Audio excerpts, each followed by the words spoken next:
por aquí. Ahora, no sé si me veis. ¿Me escucháis bien?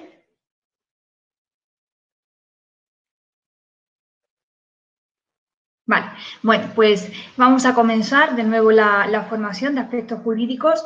Hoy mi intención es no aburriros mucho, pero como ya os dije la vez anterior, bueno, pues ahora sí que vamos a entrar un poco más en materia jurídica. Si la semana, bueno, el curso anterior vimos algunos conceptos, nos aproximamos a algunos conceptos jurídicos para que tengáis, bueno, pues un conocimiento de los conceptos básicos que debéis de saber como agentes inmobiliarios. Hoy vamos a hablar, nos vamos a centrar ya en el encargo de venta, sobre todo en el encargo de venta, porque ya anteriormente, como bien recordaréis, vimos el encargo de alquiler, ¿vale? Bueno, pues vamos a comenzar.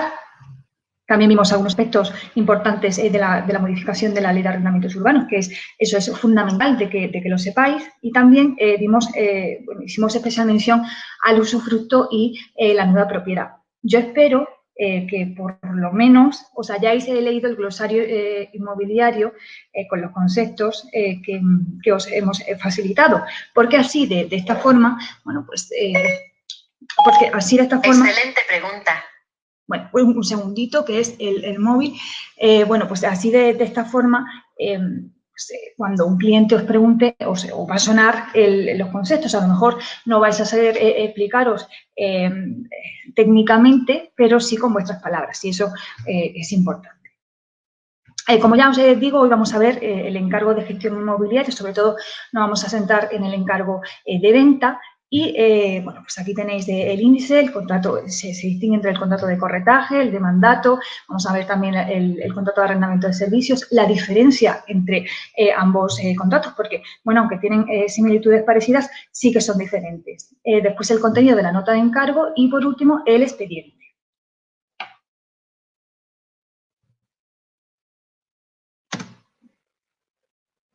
Bueno, pues ya sabéis que el inicio de la gestión de un negocio inmobiliario comienza cuando el cliente entra por la puerta de nuestra agencia y nos encarga, como agente inmobiliario, pues la gestión de un negocio patrimonial sobre un bien inmueble. Ya puede ser la venta, el alquiler, la permuta. Este encargo se articula o se denomina lo que se dice nota, hoja de encargo, carta, y otras denominaciones, aunque en realidad, sea cual sea el nombre que se le otorgue a este negocio, ¿no? Lo que se está realizando verdaderamente es un contrato, que puede tener diversas modalidades y diferentes consecuencias según las atribuciones que se le dé al agente inmobiliario.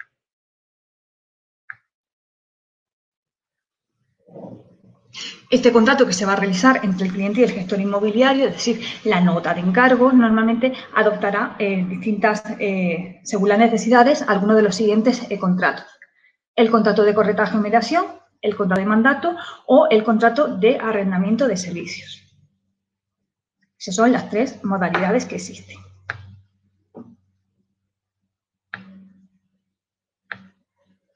Vamos a ver el contrato de corretaje o mediación. Bueno, pues el contrato de corretaje o mediación no se encuentra regulado en el Código Civil, es decir, es una figura típica que no se encuentra regulada, a diferencia del contrato de mandato, que sí se encuentra regulado en el Código Civil. Por tanto, es un contrato regulado, digamos, por la jurisprudencia. La jurisprudencia es, bueno, pues todas las sentencias que han ido creando los distintos juzgados y tribunales durante a lo largo de los años. Porque existía la necesidad de regular este tipo de contratos, que no se encuentra regulado, como insisto, en la ley. Es un contrato muy habitual, de hecho es el contrato que más se utiliza en el sector inmobiliario, por la cual una persona, ¿vale? Es decir, en este caso sería el vendedor, encarga a otra, al agente inmobiliario, para que le informe sobre la posibilidad de concluir una venta, un alquiler o una operación concreta, ¿no? Con un tercero, o que le sirva de intermediario realizando las gestiones oportunas para realizar una operación inmobiliaria a cambio de una contraprestación. La función del agente inmobiliario radica en poner en contacto a vendedor y comprador. Simplemente eso es el contrato de corretaje o mediación, cuando el agente inmobiliario, por encargo de un tercero, es decir, un encargo del cliente, del vendedor, tiene que poner en contacto al comprador, es decir, tiene que buscar un comprador para la perfección del contrato. Ojo, que aquí hay mucha... hay mucha confusión porque en el contrato de mediación o corretaje la función del agente inmobiliario es solo y exclusivamente poner en contacto a vendedor y comprador. No que el contrato de compraventa o el contrato o la escritura, ¿no? Que culmina con la escritura de compraventa ante el notario, aunque no siempre se escritura, ¿no? Vamos a decir que el contrato de compraventa.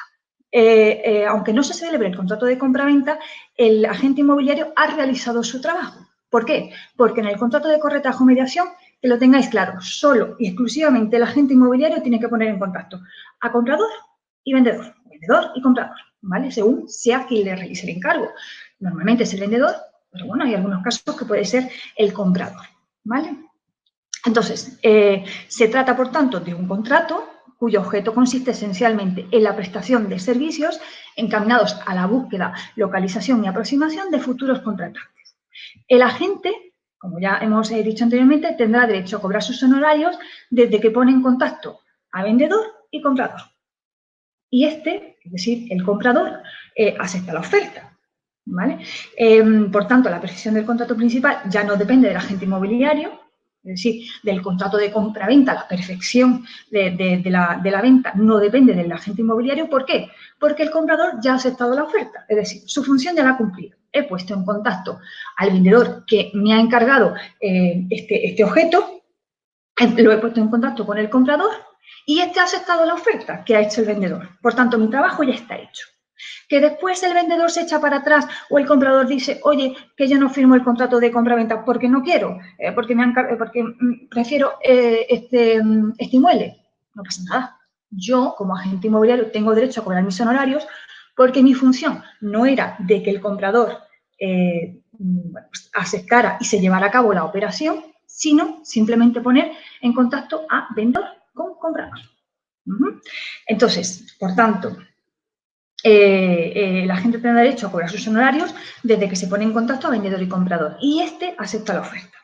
El mediador encargado de la venta, es decir, el agente inmobiliario, tiene derecho a la retribución íntegra de la comisión pactada cuando su gestión resulta decisiva o determinante para el buen fin o éxito del encargo realizado. Lo que estamos diciendo, ha puesto en contacto a vendedor y comprador y el comprador, ha aceptado la oferta, independientemente de que después se lleve a cabo la firma del contrato de compraventa o la escritura de compraventa.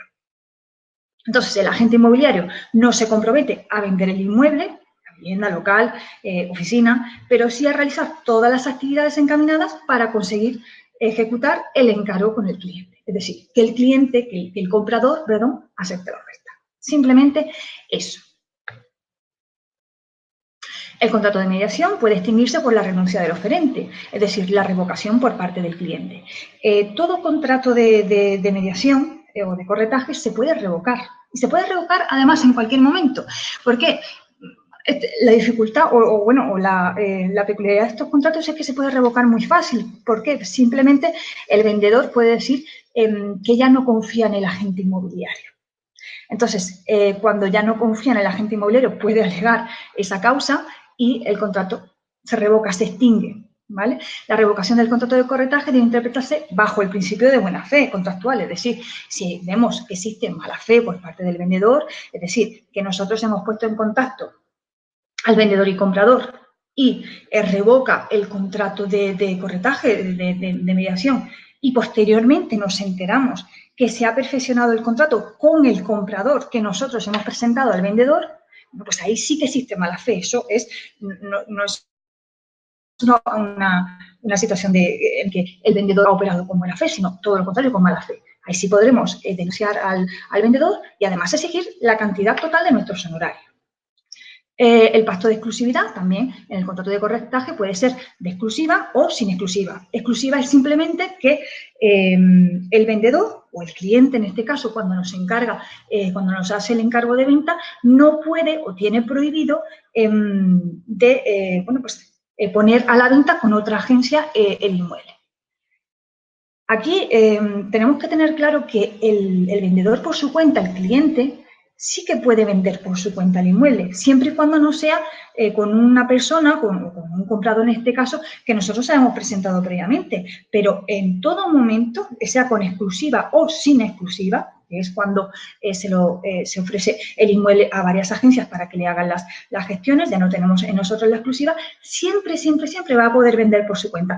Esto es muy habitual que preguntéis y además existe confusión porque, claro, os pensáis que el vendedor no puede vender por su cuenta. En cualquier momento el vendedor puede vender su inmueble por su cuenta. Lo que no podrá, si es en exclusiva, en régimen de exclusiva, bueno, pues venderlo otra agencia inmobiliaria. Pero siempre, siempre va a poder vender por su cuenta. Siempre y cuando, ojo, siempre y cuando no sea por una persona que hayamos presentado nosotros previamente, ¿vale? Bueno, pues ahora vamos a hacer especial mención, y esto yo quiero hacer hincapié en esto porque es una pregunta muy habitual que soléis hacer, pues existe gran confusión y es los honorarios. ¿Cuándo tengo yo derecho a cobrar mis honorarios? Porque, claro, el cliente, el vendedor, ha venido aquí a la agencia y me ha dicho que ya no quiere continuar con el contrato y yo he hecho mis gestiones. ¿Qué hago? ¿Denuncio, no denuncio? ¿Tengo derecho a cobrar mis honorarios o no tengo derecho? Bueno, pues en el contrato de corretaje o mediación, que es el contrato más habitual, existen varias sentencias del Tribunal Supremo, existen muchas sentencias del Tribunal Supremo, pero hay dos destacadas que yo leí hace tiempo y además me llamó la atención. ¿Por qué? Porque era, literalmente le daba la razón al agente inmobiliario, ¿no? No estamos acostumbrados a eso, a que le den la razón al agente inmobiliario. Bueno, pues sí, en esta ocasión sí. Y recuerdo que era la sentencia de 8 de marzo de 2013 y otra también de 2014, no sé si recuerdo en mayo de 2014, en el que se decía que simplemente se trataba de un contrato de corretaje o mediación simplemente cuando el agente inmobiliario había puesto en contacto al vendedor y al comprador y éste había aceptado la oferta, lo que hemos estado diciendo antes, que tenía derecho al cobro íntegro de sus honorarios, ¿no? Entonces, hizo una definición de lo que era el contrato de corretaje o mediación y en él establecía que no es un contrato de obra en el que se encarga la consecución de un resultado concreto, sino que se trata de un contrato de arrendamiento de servicios atípico, es decir, con rasgos de contrato de mediación mercantil, incluso de mandato civil, con sustantividad propia e independiente del posterior contrato de compraventa, por lo que la perfección del encargo, ojo, con sustantividad propia e independiente del posterior contrato de compraventa. Es decir, aquí ya no se está desvinculando, que eso, la perfección del contrato de compraventa no es lo importante, porque no es el cometido del agente inmobiliario. Por lo que la perfección del contrato o el éxito de la mediación se produce cuando la actividad del mediador determina la existencia de un marco o vínculo negocial que posibilita la finalidad adquisitiva del oferente, con independencia de la propia ejecución o consumación del mismo. Es decir, que el encargo o mediación queda cumplido cuando se pone en contacto a comprador y vendedor. Y el comprador, acepta la oferta. ¿Vale? Simplemente eso. Bueno, pues la definición ha sido acatado por otros tribunales, no solo por el Tribunal Superior por el Tribunal Supremo, perdón, sino que en posteriores sentencias se ha acatado la misma definición del encargo de gestión inmobiliaria, del contrato de corretaje y mediación. El cliente el agente pone en contacto vendedor y comprador, independientemente de que se consume el contrato de compra-venta. En el supuesto enjuiciado, en ambos casos, bueno, en una de las sentencias, creo recordar que era la de marzo de 2013, era muy curioso porque había un encargo que había conferido un potencial comprador. En la mayoría de los casos estamos acostumbrados a que sea el vendedor, ¿no? El que acuda a la agencia, venga, nos encargue y nos diga, oye, quiero vender mi vivienda. Bueno, pues en este caso era un comprador que le encargó pues, a un agente inmobiliario la búsqueda de un activo para su adquisición. Aunque se enjuiciaba este caso concreto, el Tribunal Supremo dijo que perfectamente era aplicable todos los conceptos y la sentencia en sí, el resultado de la sentencia, el fallo de la sentencia era aplicable también al caso contrario, es decir, en el caso de que fuese el vendedor el que encargase al agente inmobiliario.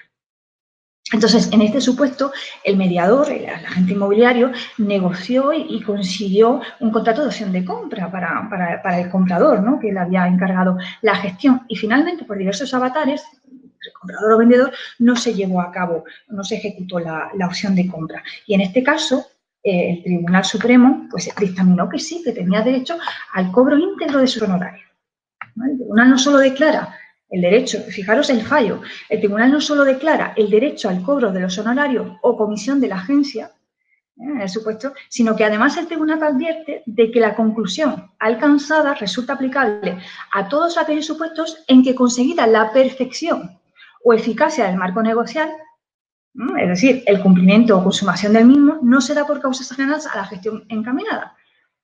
Nos está diciendo lo que hemos dicho anteriormente. El agente inmobiliario, la única función es poner en contacto vendedor y comprador y que este acepte la oferta. O, en el caso enjuiciado, en este caso, el comprador con el vendedor, ¿vale? Simplemente eso, independientemente de la consumación del contrato de compraventa o no, contrato de compraventa o contrato de opción de compra, como es en este caso, contrato de permuta o cualquier tipo de contrato, ¿no?, a lo que se refiere a la operación. Bueno, un ejemplo por el contrato de corretaje. Ya lo sabéis, eso ya lo sabéis, además ya os está viniendo a la cabeza. Simplemente una persona quiere vender, por ejemplo, alquilar una vivienda o un inmueble, un local, un garaje, una oficina, y contrata a una agencia para que éste se encargue de la búsqueda de futuros clientes que quieran vender o comprar la vivienda. Contrato de mandato. Este es un segundo contrato que también se suele utilizar, pero bueno, se suele utilizar menos. ¿Por qué? Porque ya implica más actividad del agente inmobiliario. No quiere decir, ojo, no nos confundamos, porque no quiere decir que en el contrato de corretaje o de mediación el cliente no pueda asesorar, el agente inmobiliario no pueda asesorar. No me confundáis, porque si no, mal vamos. Es decir, un agente inmobiliario siempre puede asesorar, eso independientemente de la función que tenga. Si en el contrato de corretaje, aunque la función principal del agente inmobiliario sea poner en contacto vendedor y comprador, sí que puede asesorar, sí que puede decirle al vendedor, oye, ¿tú sabes lo que vas a pagar de plusvalía municipal por vender tu vivienda? ¿Tú sabes lo que vas a pagar a Hacienda por vender tu vivienda? ¿O sabes la posible exención que puedes tener por ser menor de 35 años y vender vivienda habitual en el impuesto del incremento patrimonial? Porque la plusvalía municipal no existe ninguna exención, pero en el incremento patrimonial sí. Además, no solo podéis asesorar en cuanto a los impuestos, sino que también podéis asesorar sobre el precio de mercado de la propiedad, para fijar el precio de mercado de la propiedad. Bueno, vamos a dejar eso aparte, que ya lo veremos en un futuro, y vamos al segundo contrato, el contrato de mandato. Contrato de mandato. Este sí que está regulado en el Código Civil, ¿vale? Y se regula en el artículo 1709 y siguientes del Código Civil. En el contrato de mandato, una persona que es mandatario, es decir, el vendedor, puede ser también el comprador, se obliga a prestar un servicio o a hacer una cosa por cuenta o encargo de otra. Es decir, el contrato de mandato, el mandante, en este caso, que es el vendedor o comprador, encarga a una persona, al mandatario, que es el agente inmobiliario, y este se obliga a prestar un servicio, a hacer una cosa por cuenta o encargo de otra. Simplemente se define el mandato inmobiliario como aquel contrato en virtud del cual el mandatario, es decir, el agente inmobiliario, ya sea persona física o persona jurídica, se obliga a prestar un servicio de consultoría inmobiliaria, ya sea esta de alquiler, de venta, de búsqueda de inmueble, de compra, por encargo del mandante, que es el vendedor. Bueno, también hemos visto que puede ser el comprador. Ejemplo. Un ejemplo pues puede ser que el propietario propone a la gente la venta de un inmueble en unas condiciones determinadas, un precio, una duración, pudiendo autorizarle, por ejemplo, al agente inmobiliario para recibir o aparecer en el contrato de arras o recibir cantidades en depósito, ¿vale? O firmar un contrato. Esa es la diferencia principal. Ahora veremos las diferencias, pero bueno, la diferencia principal entre el contrato de corretaje de mandato es que en el contrato de mandato el agente inmobiliario sí que actúa algo más que simplemente poner en contacto a vendedor y comprador, sino que el contrato de mandato también el agente inmobiliario puede actuar en nombre, en este caso, del vendedor o del comprador, ¿vale? Tiene más facultades. Ese sería, pues, un ejemplo. Este mandato inmobiliario puede ser, como ya hemos visto, igual que el contrato de corretaje, en exclusiva, cuando durante un periodo de tiempo determinado no se le otorga, a un mandatario concreto la realización de gestiones descritas en el apartado anterior, o en no exclusiva, cuando para la comercialización o búsqueda de un inmueble puede haber más de un mandatario. Evidentemente que os interesa el contrato de venta en exclusiva y además venderla, ¿vale? Pero bueno, no siempre se suele dar así porque depende en muchos casos del vendedor. Pero también podéis, aunque no dependa íntegramente de vosotros, también podéis cambiarlo. ¿Cómo? Asesorando. Desde el primer momento, desde que el cliente entra por la puerta, tenéis que asesorar al cliente y así vais a conseguir el encargo en exclusiva. Aunque el cliente, desde que entra por la puerta, piense que no solo va a darlo, no solo va a poner el inmueble en venta en esta agencia, sino en varias. Nosotros, la labor del agente inmobiliario es convencer al cliente de que nos dé ese inmueble en exclusiva, porque así tenemos más facilidades. Bueno, pues podemos resaltar que el contrato de mandato, a diferencia del contrato de corretaje, en el que en el de mandato la actuación en nombre del vendedor puede ser una representación directa o indirecta. Bueno, aquí hay muchas clases de mandato. Puede ser con representación directa, indirecta, puede ser mandato sin representación. Hay muchas clases de mandato, pero para no liarnos, como aquí debemos de saber lo esencial, para eso ya, para los casos complicados ya está el abogado y podéis preguntar en cualquier momento, pues bueno. En el caso de la representación directa, el mandatario, es decir, el gestor inmobiliario, el agente inmobiliario, actúa en nombre y por cuenta del mandante, es decir, el vendedor, en este caso el vendedor, de manera que los efectos de su actuación se producirán de una forma directa o tendrán una repercusión directa en el mandante. Y en el segundo caso, el actuar del gestor inmobiliario en su propio nombre y por cuenta del mandante. Los efectos que surgen de la actividad del gestor necesitan de un acto de ratificación, es decir, necesitan que el vendedor ratifique lo que ha hecho el agente inmobiliario. Representación directa. Actúa el agente inmobiliario por cuenta y nombre de otro, es decir, en este caso, el vendedor. En algunos casos, el comprador. Representación indirecta. Actúa por cuenta de otro, pero en su propio nombre. Y en este caso, como actúa en su propio nombre, sí que necesita ratificar, que el vendedor le ratifique lo que ha hecho en su propio nombre, ¿vale? Bueno, pues la revocación del mandato. Ya sabéis que se puede dar también en cualquier momento. El vendedor puede decir, oye, yo revoco el contrato, he perdido la confianza, el inmueble no se vende, siempre que sea con buena fe, siempre que se muestre que existe mala fe, se puede denunciar perfectamente y se tiene derecho al cobro de los honorarios. Siempre se puede pactar, en este caso, en el contrato de mandato, se puede pactar la irrevocabilidad del mandato, aunque yo aquí sí que es verdad que sí, que se permite la irrevocabilidad, pero yo discrepo. ¿Por qué? Porque existen muchas sentencias en las que se establece que es una cláusula abusiva, ¿vale? En la no irrevocabilidad, es decir, prohibir al vendedor que revoque el mandato, porque en todos estos contratos estamos ante un contrato de buena fe en el que el vendedor encarga y confía en el agente inmobiliario, pero bueno, existe alguna corriente doctrinal en la que dice que la irrevocabilidad del mandato puede ser una cláusula abusiva y, por tanto, no se tiene por puesta en el contrato.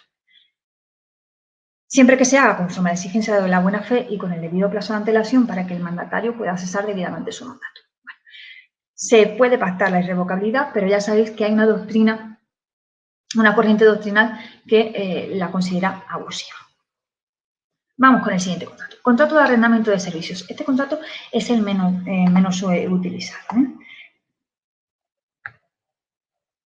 Esto simplemente es un contrato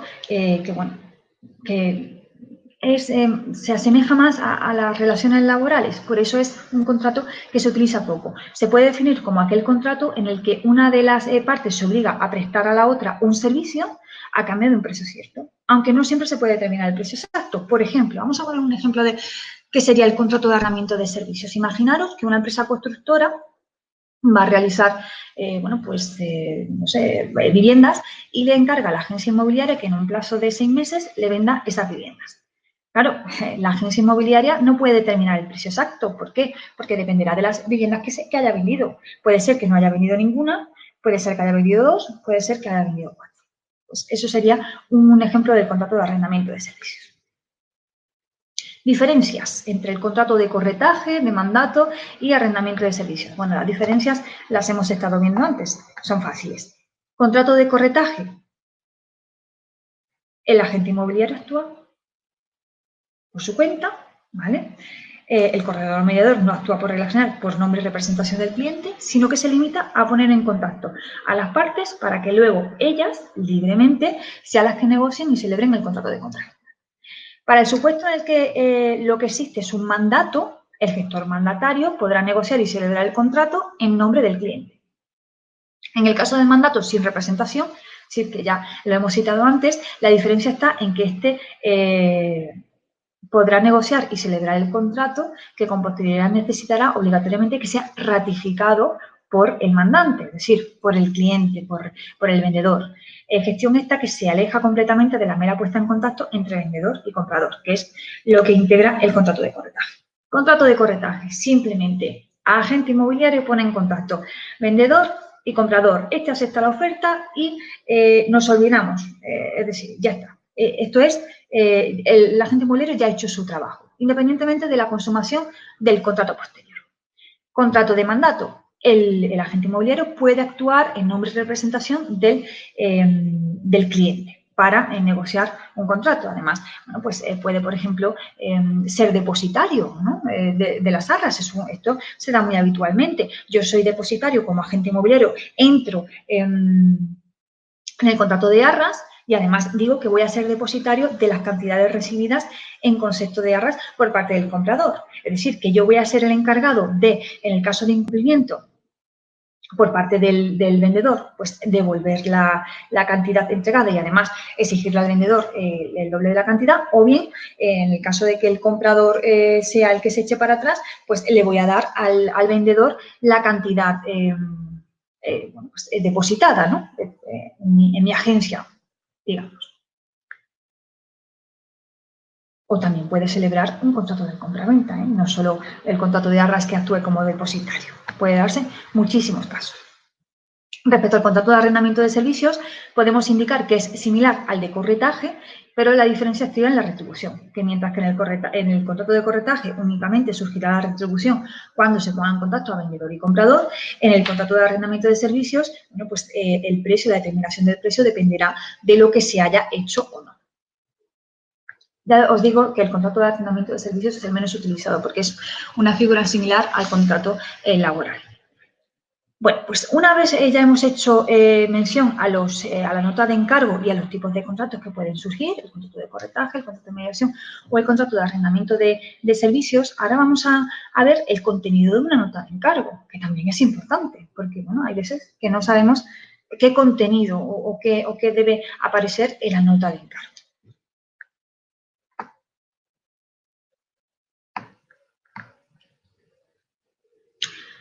Bueno, existen dos principios fundamentales que aquí tenemos que tener en cuenta, pero no solo en la nota de encargo, sino también en muchos contratos. Nosotros estamos,